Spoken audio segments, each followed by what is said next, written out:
الحمد لله والصلاة والسلام على رسول الله وعلى آله وصحبه ومن والاه. السلام عليكم ورحمة الله. برزان خوش حالم لا القي حفتم لرامان لسورة لقمان بهم وخزمتان فما بس رزامن دي رب العالمين وهي وادارم ايوي ازي السودي لور بقرن.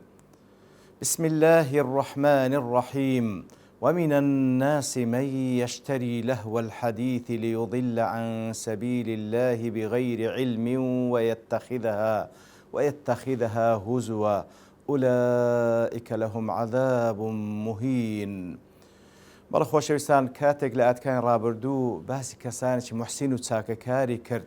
ئەوانەی کەوا بەهرەمەند دەبن لە قورئانی پیرۆز و قورئانی پیرۆز لە حەقی ئەوان دەبی تەمای هیدایەت و ڕەحمەت لە مقابلدا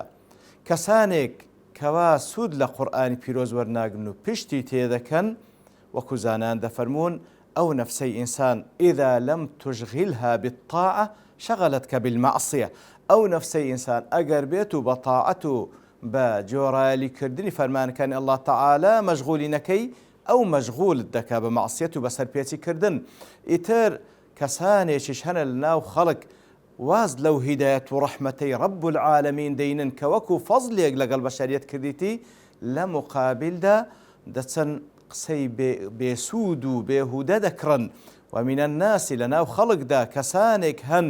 يشتري لهو الحديث يشتري ديكري لهو الحديث واتا قسي بهدى قسي بسود قسي باستفادة دتي ديكري يتر ليردا كذا فرمي يشتري وكزانان دا فرمي يعني ديكري ببارة ديكري يعني وتا بمعنى يختار بمعنى اللي بروي كسك شتيك دكري واتا هلي دبجير كواتا بمعنى هل بجاردن لزياته ويكوا رول القرآن بيروز بكاو لزياته ويكوا جوال القرآن بيروز بقريو لزياته ويبتسي اوي هيتي لكاتو لتمني ولمالي شتي بسود بكري دسيتن شتي باستفادة وبيسود دكري. ومن الناس ما يشتري لهو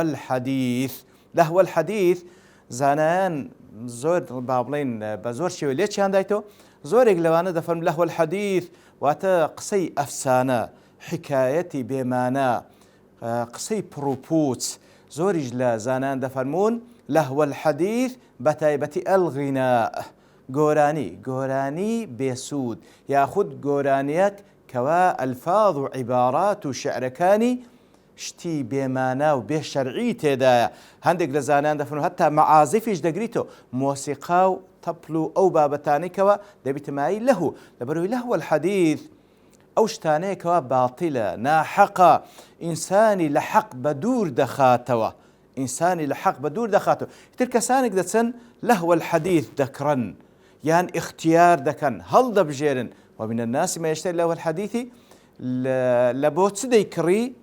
طبعا بغير علم ببيع علم أو كسا أجر علمي هبي علمي حقيقي وراستقيني هبي ناسي لهو الحديث بكري بالكو أو علم حقيقية وايلي ذكاكوا شتي باستفادة شتي كوا المنفعات دون الدنيا وقيامتي تيدا بكري بلام أويان ببيع علم بزهلوا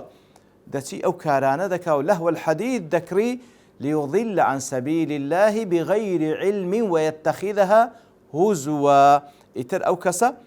كاتك ولهو الحديث ذكري وكو دفم ليضل بقراءتش كهاتي ليضل كواتا هم بخوي بيغمرا دبي هم خلچيش بيغمرا بكا بخوي بيغمرا دبي خلچيش بيغمرا بكا ليضل عن سبيل الرجاي خوي جور سبحانه وتعالى دور كوتو بخوي غمرا بي وخلچيش دور بكاتو بغير علم وكو باس ما كر بعلم او كار ذكر بزهلو كسك علمي حقي هبي ناكري او كار بكاكوا بزياني خوي وخلچي ديكا تواو دبي ويتخذها هزوا وهروها أو آتاني خواي جور سبحانه وتعالى بهزو بقال تزاري تماشا دكا وكو زورق لئيمة بداخوا قصي لقل دكي باسي حقي لو دكي باسي قرآن لو دكي باسي حديثي بيغنبال لو دكي صلى الله عليه وسلم باسي حقتي دنيا حقتي آخرت لو دكي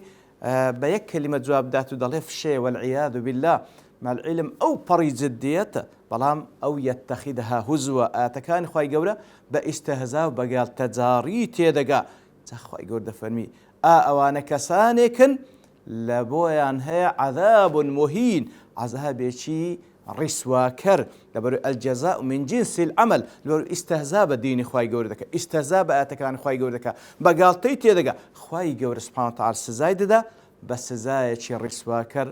خوا پەناماندا. وصلى الله وسلم على نبينا محمد وعلى آله وصحبه أجمعين وآخر دعوانا الحمد لله رب العالمين.